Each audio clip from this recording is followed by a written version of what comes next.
Hi, my name's Donica. On my birthday, I went under anesthesia, trusting my parents would be there when I woke up. They weren't. They left me alone at the hospital during surgery. No call, no explanation, just gone. And what came after? Forged papers, a fake psychiatric file, a family party I wasn't invited tousing my name. But then something happened, a twist no one saw coming. I won the lottery, and I didn't tell a soul.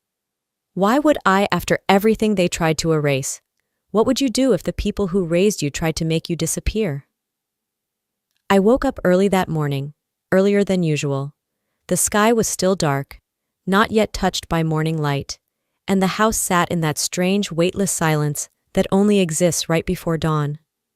I sat on the edge of my bed, ran a comb through my hair, and reminded myself quietly, so I wouldn't scare the hope away, it's my birthday.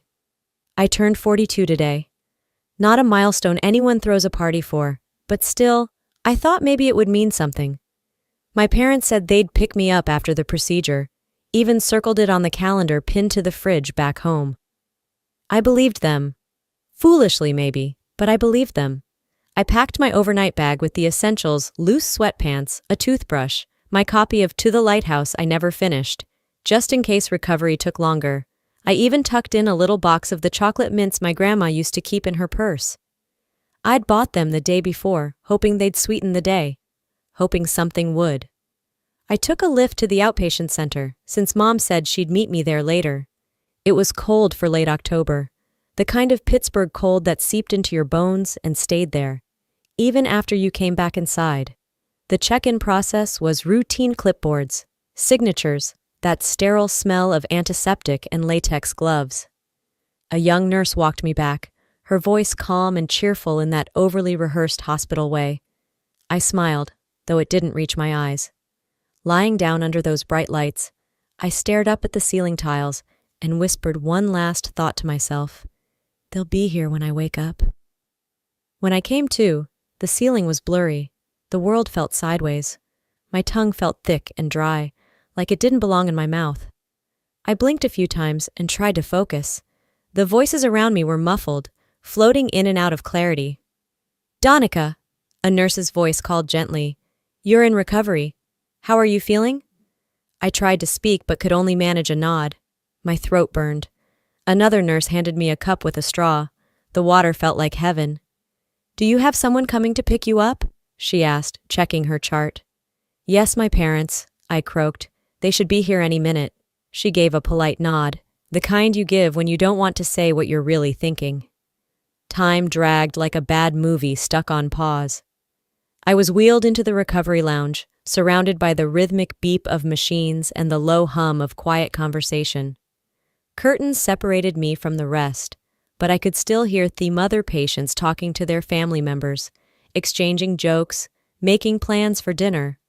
I kept my eyes on the curtain, expecting it to pull back at any second, expecting to see my mom's anxious face, my dad's awkward but familiar smile. But all I got was silence.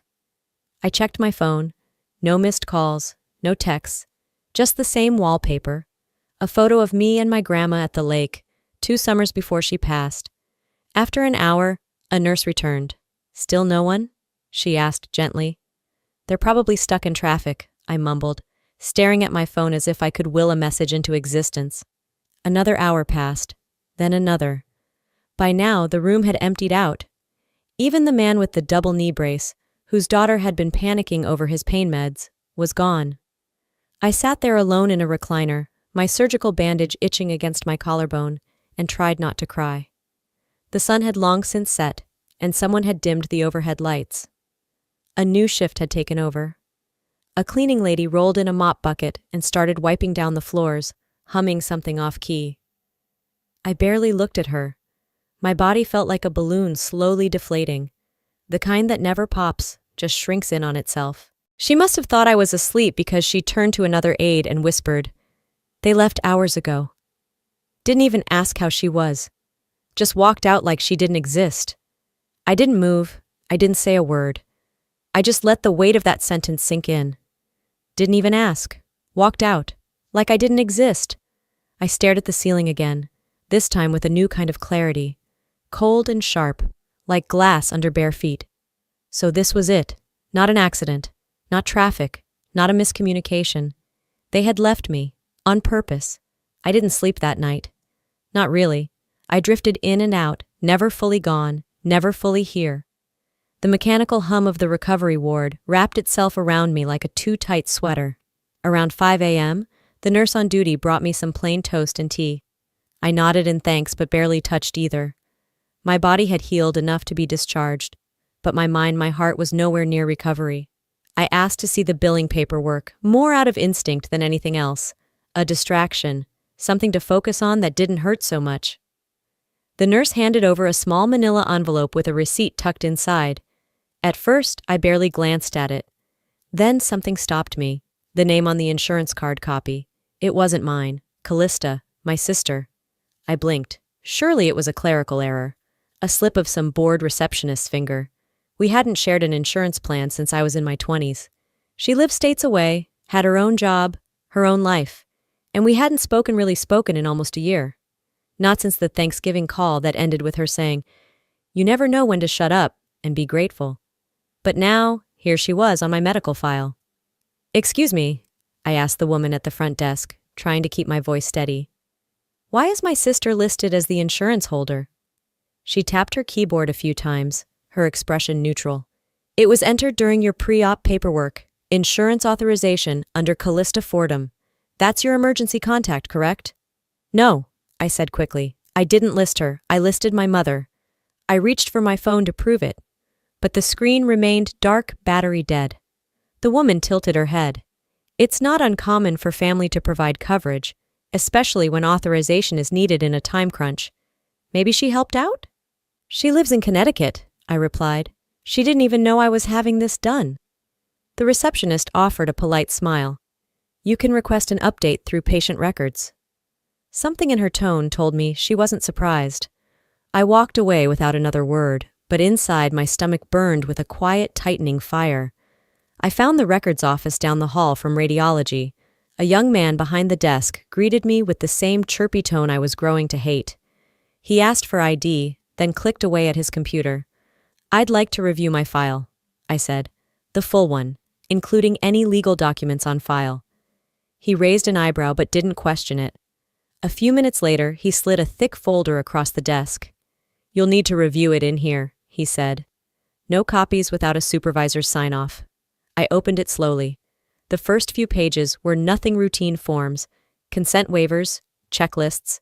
Then I saw it. Power of attorney, signed and notarized, in my name. Except it wasn't my signature. Not even close. It was a clumsy attempt at mimicry, something you'd expect from a high schooler trying to forge a permission slip, not from an adult trying to steal someone's legal agency. But there it was, black ink on white paper, a notary seal pressed at the bottom like a cruel joke. I felt the air leave my lungs. They didn't just leave me, they signed me away.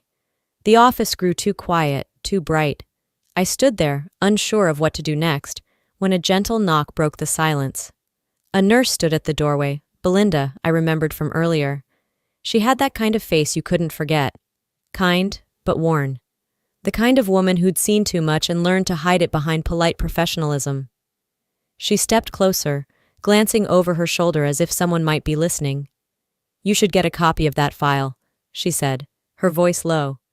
I was told I couldn't without a supervisor. She didn't respond to that. Instead, she held something out in her palm, a folded scrap of paper. "Take this, quietly. Don't show it until you're off the property." I took it, fingers trembling, and stuffed it into my coat pocket. Her eyes locked with mine for half a second longer than necessary. "There's more going on than you think," she said. "You didn't hear that from me." And then she left, just like that.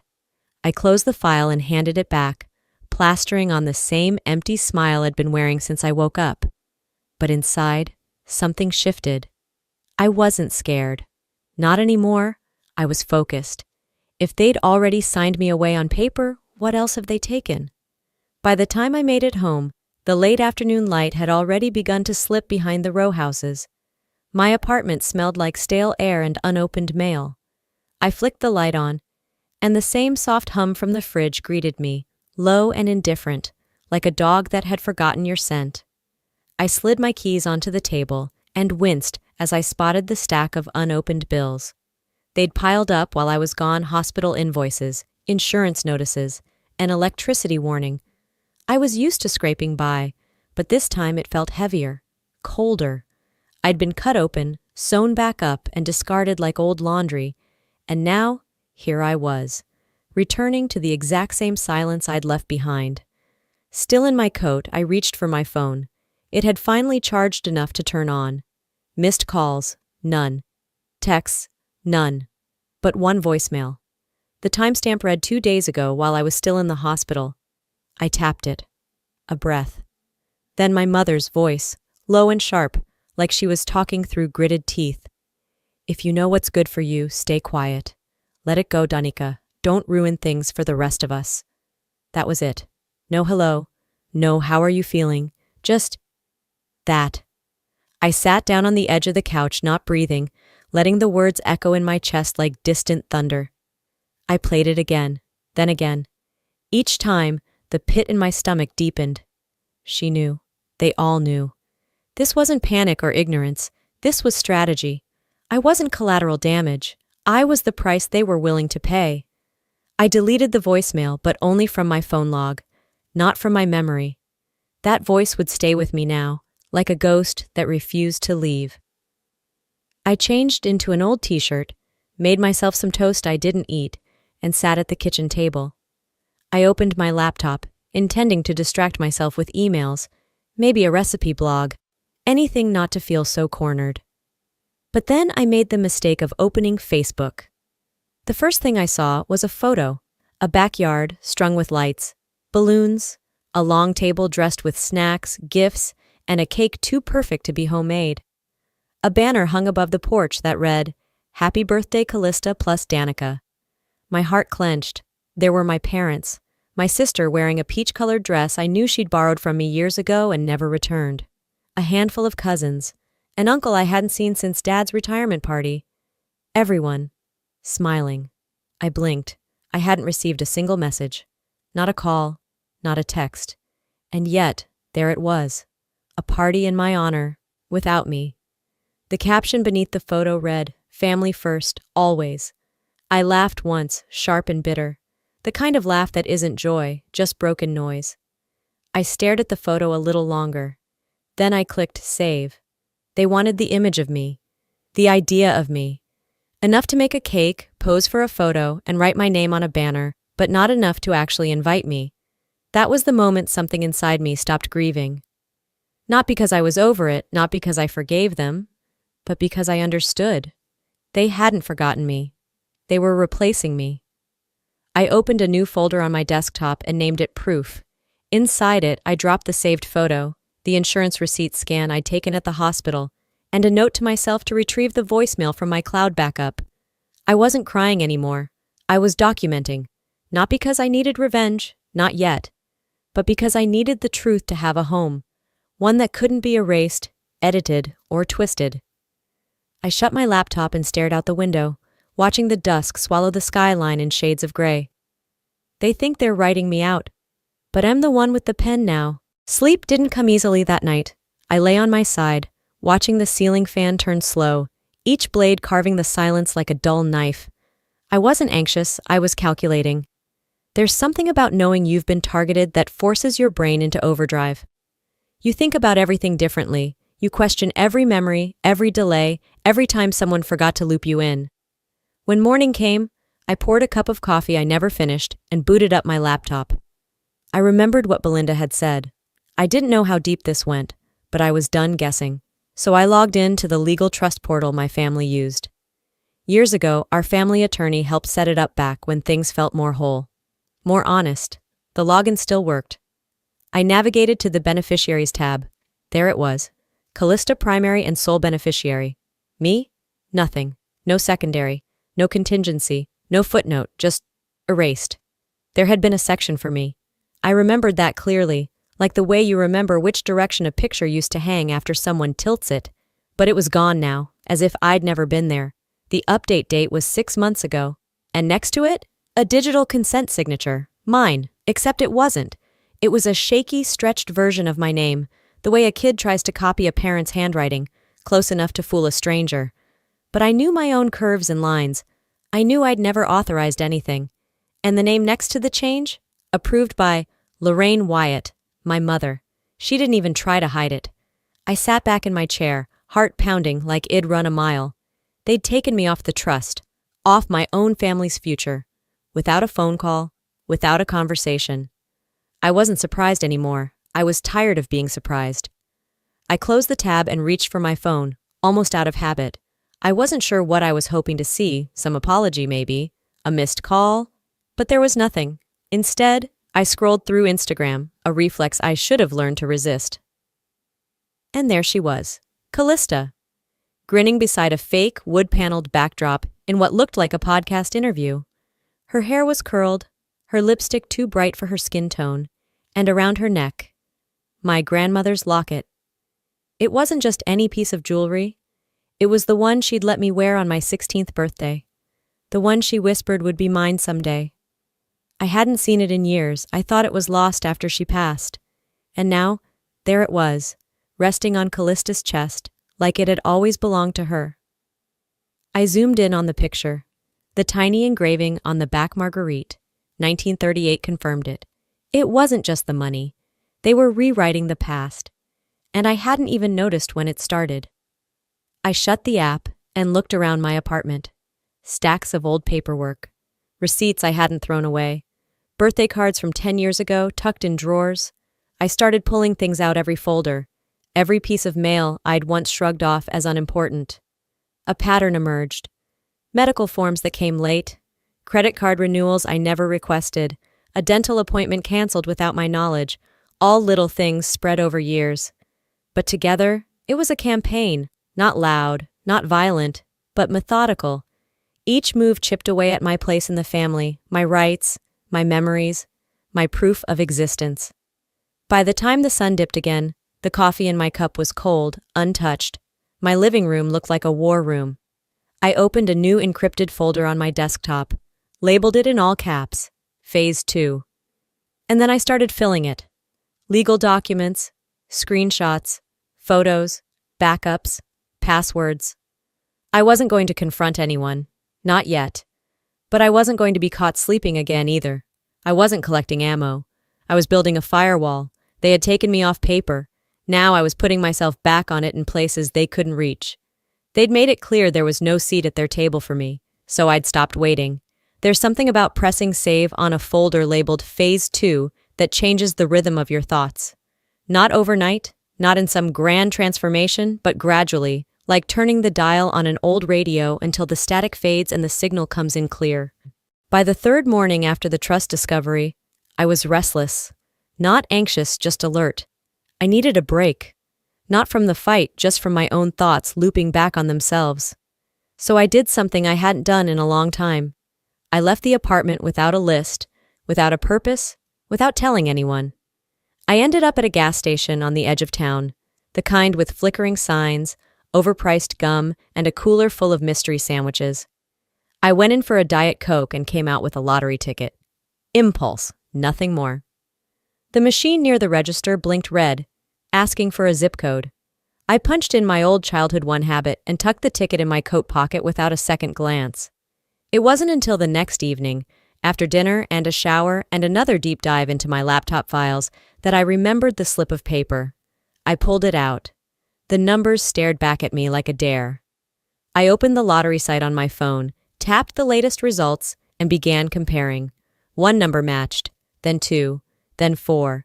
I read them again slowly, all 6. I didn't scream, didn't laugh. I just sat there on the edge of my bed, blinking at the numbers like they were written in another language. $10 million. 10 million. I set the ticket down on the nightstand and walked away.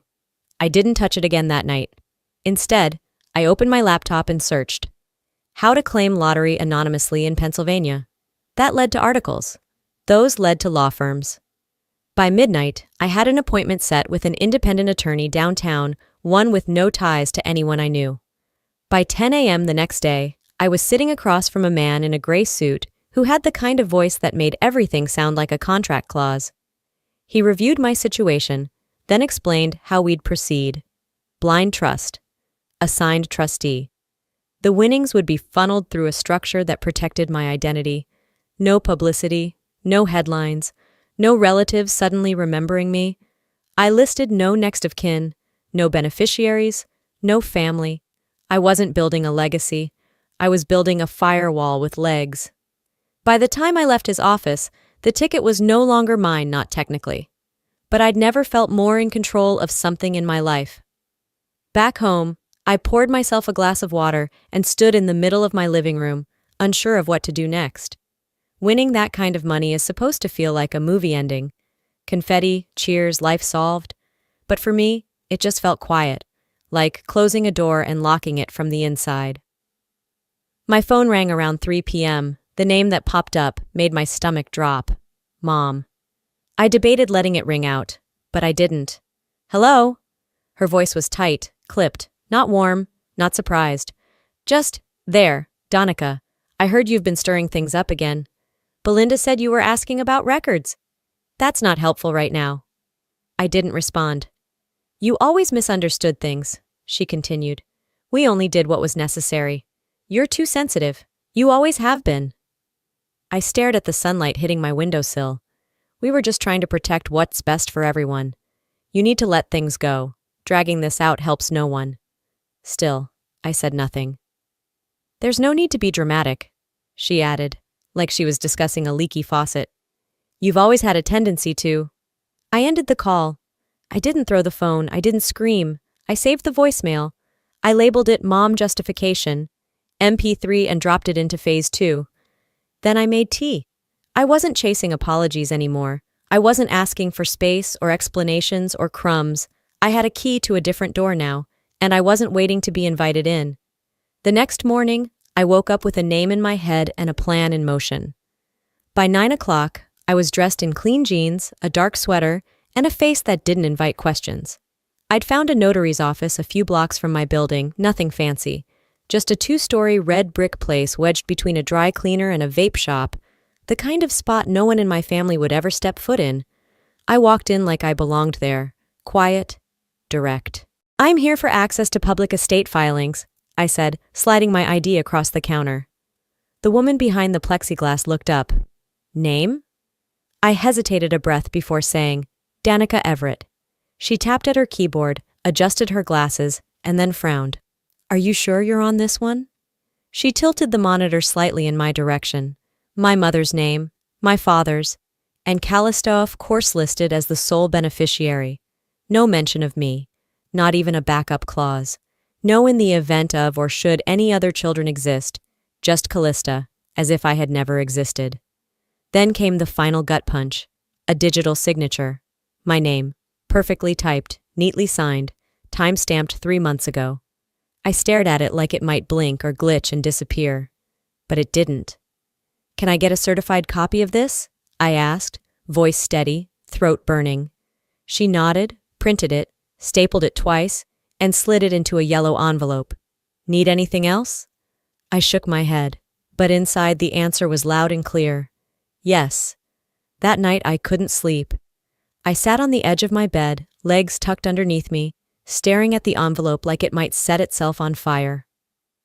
I finally opened it and laid it flat on the table, right next to the other documents I'd started collecting in my binder. I labeled this one, Tab 3, Full Exclusion. It didn't feel like grief anymore. It felt like evidence. I was halfway through bookmarking legal articles on estate fraud when my phone buzzed with a new email. No subject, no name, just, please read this. It's overdue. The sender address was a string of random letters. The body of the message was short, 7 lines. I assisted in your surgery 2 weeks ago. I'm not proud of what I saw. Your family requested prolonged sedation, claimed it was better for everyone if you were kept calm. They didn't want you conscious too early. Didn't want you fighting. I couldn't say anything then. I was new. I was scared. But I've followed your story. I'm sorry. You deserve to know. Burner address. No attachments, no name. I read it twice, then a third time. And then I printed it. I slipped it into the binder, behind the will, and labeled it Tab 4 Medical Interference. This wasn't just betrayal. It was architecture. They had designed this.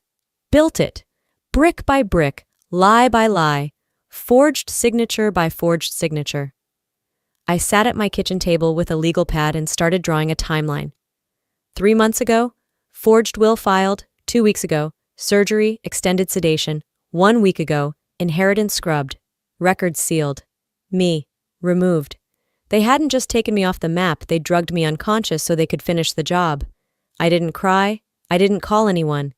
Instead, I opened a new browser tab and searched for top estate fraud attorneys in Pittsburgh. I made 3 appointments, then narrowed it to 1. Early the next morning, I met with a woman named Hannah Becker. Late 40s, sharp blazer, no smile. I liked her immediately. I handed her the envelope, then the email, then the medical papers. She didn't interrupt once, just flipped page by page, making notes in the margins with a pen that clicked like a metronome. "This is strong," she said finally. "Is it enough?" "It's enough to start." That's all I needed. I wasn't preparing a confrontation. I was preparing a case. They wanted quiet. They wanted invisible. I was about to become the loudest thing on paper. They tried to silence me. Now they're screaming. I was making breakfast when the knock came, a hard, impersonal rhythm that didn't belong to neighbors or delivery drivers. I peeked through the peephole and froze. A courier in a courthouse vest held up a manila envelope with my full name typed across the front. I didn't open it right away. My fingers hovered over the flap, heart thudding like I'd just run 5 flights. The kettle on the stove clicked off, forgotten. Inside, a petition for mental health evaluation, filed by my parents, signed by 2 neighbors, Barbara and Joe from 3CW who once borrowed sugar and offered holiday cookies, and a psychological affidavit from a Dr. Alan Brenner, a name I'd never heard. The words blurred as I scanned them. Terms like erratic, paranoid, delusional, a list of behaviors attributed to me, half-truths, warped moments, and flat-out fiction. Things I'd said in passing, things taken out of context. One note read, claims of familial conspiracy centered around inheritance. I set the papers down and gripped the edge of the counter, trying to steady myself. The fear didn't land first. The rage did. I knew what this was. They weren't just afraid of me talking. They wanted to declare me unfit to speak. It took me 30 minutes to throw on clothes and drive to the only person who might still be on my side. Aunt Moira lived 15 minutes away, in a neighborhood with trimmed hedges and ceramic lawn rabbits. Her porch light was on when I arrived, though it was midday. I rang once, twice. She answered, apron on, dish towel in hand. She looked older than I remembered. Tired, maybe. But her eyes were sharp. She didn't step aside to let me in. "Donica?" she said, voice soft. "I figured you'd come." "I need help," I said. "They're trying to commit me." Her lips thinned. She didn't look surprised. That stung more than I expected. "Come in for a minute," she said, turning her back. I followed her to the kitchen, the same lemon-scented warmth from my childhood still lingering. She poured tea without asking. I didn't drink it. "They're worried," she began. "I'm not unstable," I snapped. "You know that." She sighed. "Honey, they said you've been acting erratic. Digging into things, making accusations. What was I supposed to think?" "You were supposed to remember who raised me," I said. "Who I've always been." "Not what they say now." She placed her hand over mine. "Maybe just comply. Get evaluated, clear your name the right way. I'm not giving them the power to rewrite my mind, Moira." She pulled her hand back. "I love you, but I can't go against the whole family." That was it. The only branch that hadn't snapped gone. I left without finishing my tea. By nightfall, I was in my apartment with every lamp on, every curtain drawn, binder open on the floor. I called Hannah Becker and told her what had arrived. She asked for scanned copies. By morning, she had filed a counter-petition with a full psychological profile, attached dates, logs, licensed therapist verification. We backed it with every audio file I'd recorded since the first voicemail. No outbursts, no paranoia, just strategy. But logic wouldn't be enough. Truth was never loud unless you gave it a speaker, so I gave it one. I searched my inbox until I found a message from a local investigative journalist named Rochelle James. She'd once emailed me months ago about a story on elder abuse, asking if I'd known anyone affected. I never responded. Now I typed, "There's a woman in Pittsburgh being declared mentally unfit so her family can seize her assets. She's sane, she's got proof, but they're using forged psychiatric records to silence her. I can't give you names, but it's real. If you want a lead, look up filings from the Everett family. The daughter's story is the one no one expected." I hit send. No attachments, no signature. Just a breadcrumb. Let someone else dig now. Let the shadows shrink under exposure. I wasn't hiding. I was watching them panic. They thought pushing me into silence would make them safe. They were wrong. I woke up before dawn, heart steady, hands calmer than they'd been in weeks. The courtroom hearing was scheduled for 10. I didn't touch my phone, didn't scroll, just got dressed, printed the files, and zipped them into a weathered leather folio I hadn't used since my teaching days. As the city yawned awake, I watched steam rise from my coffee, barely sipping it. I'd spent the past 7 days working like a woman possessed, pulling every thread, backing up every file 3 ways, and finally, securing something that made my breath catch when I watched it. A grainy hospital surveillance video, 3 weeks old. I'd requested it through a third-party service on a hunch. Buried in the footage was the time-stamped moment my parents wheeled an empty chair out of the post-op exit ramp alone. No discharge papers, no escort, just the 2 of them walking briskly through the underground garage, eyes down like they were stealing something, because they were. Me. Frame by frame, I studied their posture. Dad's jaw tight, Mom clutching her purse like it might explode. No sign of confusion. No hesitation. They knew what they were doing, and they didn't care if anyone saw it. That clip, silent and cold, was my shield. I arrived at the temporary courthouse just before 9, slipping into the modest waiting room where my lawyer, Hannah, sat reviewing notes. Her hair was pulled back tighter than usual. No small talk. She simply nodded and gestured for the flash drive. "Ready to make them sweat?" she asked. I didn't smile. I'm ready to be done pretending they ever told the truth. Inside, the judge reviewed the psychiatric filing first, the one claiming I was emotionally unstable, prone to paranoia, detached from reality. Then Hannah rose. "We'd like to enter Exhibit A into evidence," she said, voice clear but never raised. The lights dimmed. The clip rolled. Every eye in the courtroom followed the wheelchair's lonely path through that parking lot. I heard someone behind me mutter, "Is that it?" As if they expected more. That was the point. It was simple, but irrefutable. Then came Raina. She appeared on the screen via live Zoom, seated in a neutral-toned room with a medical ID badge clipped to her chest. The same eyes that once looked at me with quiet empathy now held a different kind of fire. "I was the nurse assigned to Danica Everett's post-op recovery," she said, steady. Her parents asked to be alone with her. When I returned 10 minutes later, she was gone. They told me she'd been discharged early, but no form had been filed. She paused. I also found this note, left on the tray table. She held up a scan. My name, written in blocky, uneven scrawl. I believe it was forged. I knew her handwriting. This wasn't it. Gasps echoed across the room. Then came the overlay. Timestamps from the footage. The hospital's discharge logs showing no official release. Raina's internal report 1 shed filed quietly that day.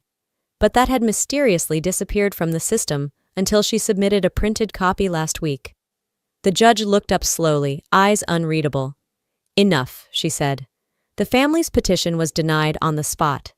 An emergency motion was filed to investigate potential medical misconduct and inheritance fraud. The room buzzed like a hive cracked open. I sat motionless. No fist pump. No glare toward the defense table where my mother, father, and sister sat like mannequins. I just breathed. Later that evening, back in my apartment, I opened the voicemail folder. There were over 50. I listened to just one from last year.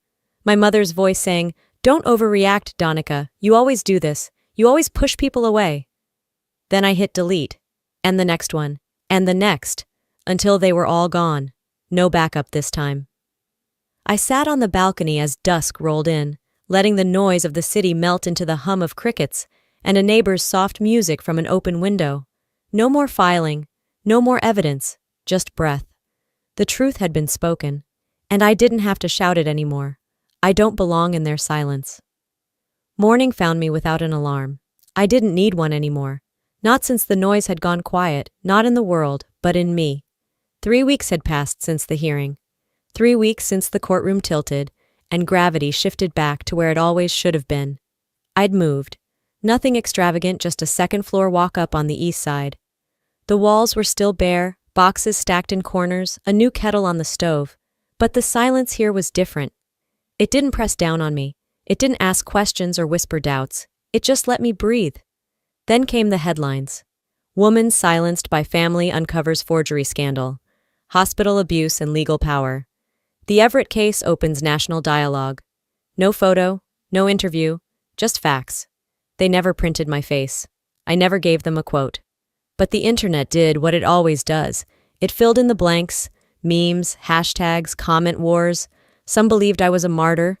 Others said I must have been dramatic, manipulative, or mentally unstable to provoke such betrayal. But the facts were the facts. My name was no longer theirs to erase. The court dismissed every claim. The judge's gavel didn't echo, it landed like punctuation. My mother, once a fixture at every charity gala, quietly resigned from all her boards. My sister lost her rights to the inheritance and was served a formal request to repay improperly accessed trust funds. She moved back to Connecticut. No statements, no lawsuits, just retreat. They didn't fight, because the truth was heavier than any lie they'd constructed. A small settlement was offered. Damages, emotional distress, public slander, financial obstruction. I signed the papers, but declined the check. Instead, I had it redirected to a new entity I'd been building in the quiet hours between sleep and sunrise. The Second Voice Foundation, a space for those erased on paper but still screaming in silence. We started with a website. Then came calls. Then Raina joined not as a witness this time, but as a partner.